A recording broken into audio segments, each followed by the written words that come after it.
Speaking of BamaOnline.com, how about some recruiting talk now with Hank South, who does a tremendous job covering recruiting for BOL. Hank, how you doing on this Monday morning? I'm doing good, Travis. How are you?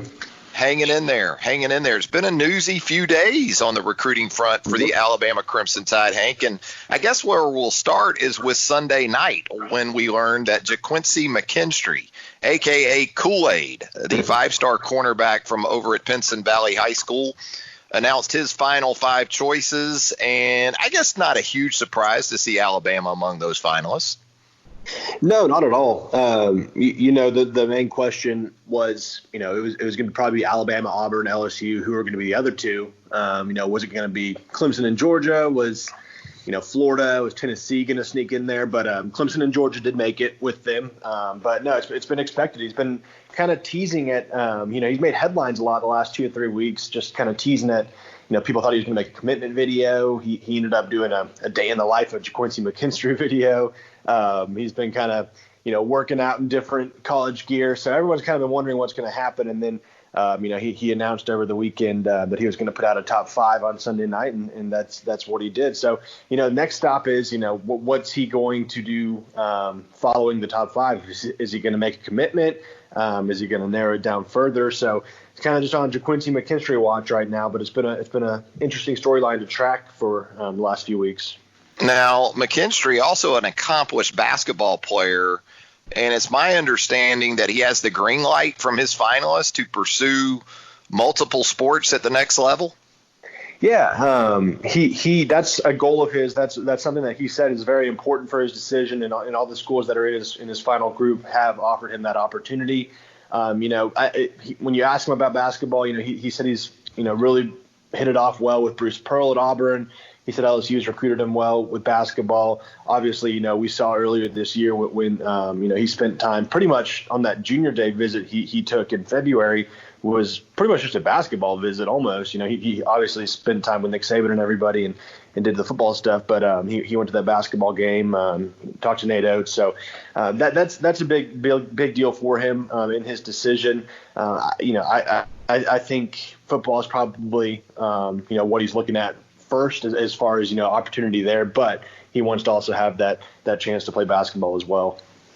Also coached over there at Pinson Valley High School by former Alabama safety Sam Shade. I guess that can't hurt the Crimson Tide's chances here, right, Hank? No, I don't think so. And he kind of has this unique situation as a high school recruit. He's a big time recruit considering both Alabama and Auburn. He starts off his high school career with a former Auburn player in Patrick Nix, who now is at Central High School in Phoenix City. And now he has Sam Shade. So, no, and, I even asked him about that when he did a Zoom interview with us a few weeks ago. JaQuincy did.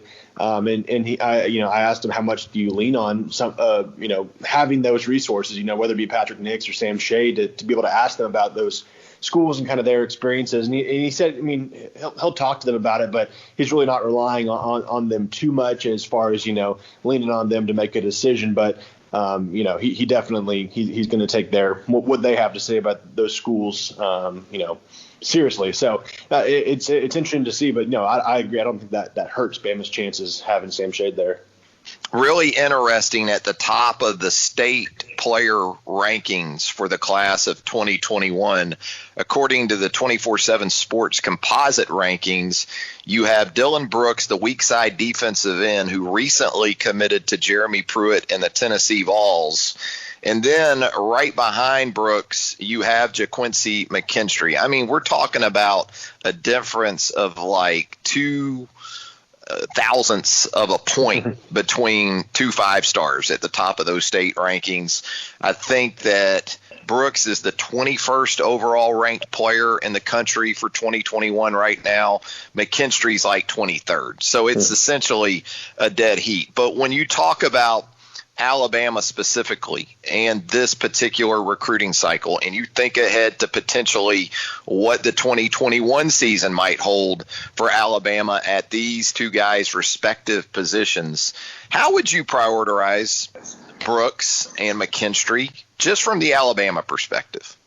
Yeah, from the Alabama perspective, I think it's easy to see. I think McKinstry is the bigger need in the 2021 cycle, and that's no slight to Dylan Brooks. But if you look at who Bama signed in 2020 and who they have coming in, I mean that's probably the top linebackers, edge rushers class, on paper ever. If you're looking back on the recruiting rankings, as far as who they were able to bring in, Chris Braswell, Drew Sanders, Will Anderson, and a few other guys. So from a need standpoint, JaQuincy McKinstry is the guy they would need in 2021. Cornerback's a big spot that they're trying to address hard. You got the looming possibility, or the likely possibility probably of Patrick Surtain entering the NFL draft early. Ronald Williams could be a one and done guy. Josh Jobe could even, if he has a strong year. So there's a lot of possibilities that could be there in 2021 as far as needing a young guy to step up. And so, it makes more sense that JaQuincy's the bigger need. You want a guy like Dylan Brooks,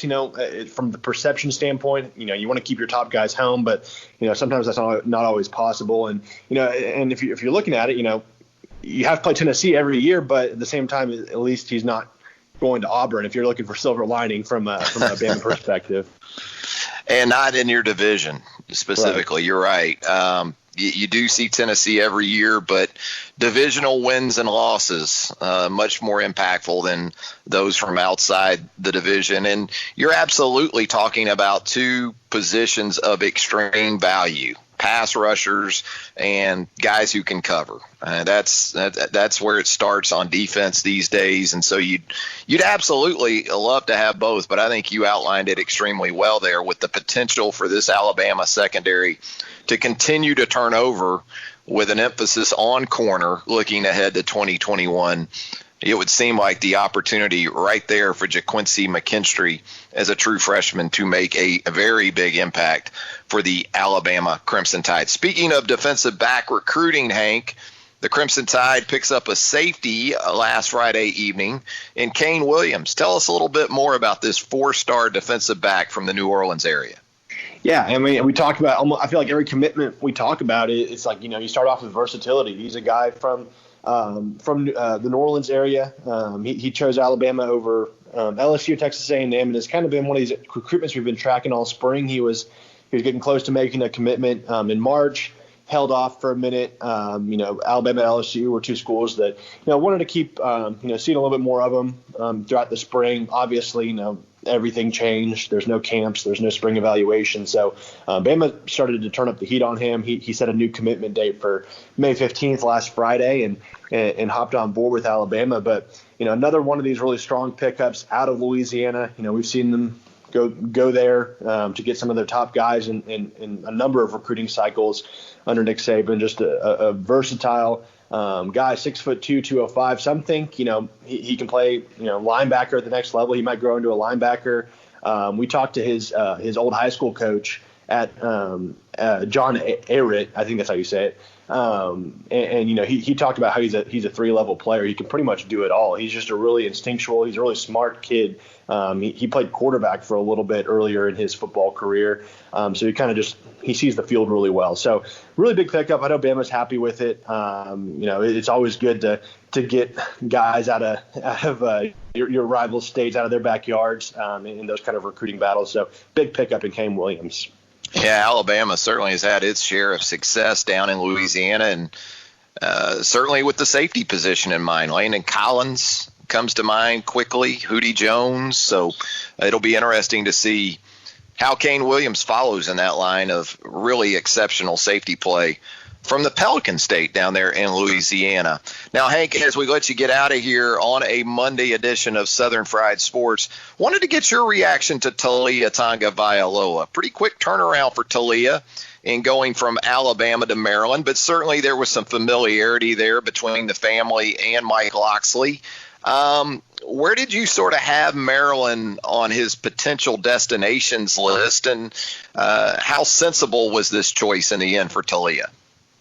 When the news first broke that he entered the transfer portal, I thought Maryland made a lot of sense. Everyone was kind of saying FAU, FIU to be close to Tua, but I think this decision this time around, he had kind of more the luxury of making a decision more for, himself, not to say, he just chose Alabama because of his family, which I do think that's a big part of why he chose Alabama. But, the Tuscaloos can fly from Miami to D.C. pretty easily now. They're not having to decide, which game days. Tua's going to have games on Sunday, Taulia on Saturday. So I thought, adding that factor in, adding the familiarity with Mike Locksley, the family saw, what Mike Locksley was able to do with Tua in the 2018 season alone, and kind of taking that next step in his development. So I thought it made a lot of sense. And they need quarterbacks in Maryland. They have Josh Jackson this last season, and then you got to assume that Taulia is going to be in the mix for the starting role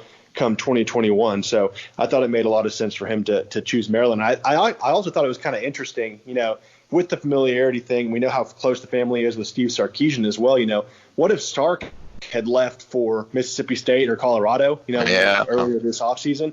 Do we see Taulia, if that had happened, do we see Taulia go there or pick one of those schools? So one of those interesting what if situations.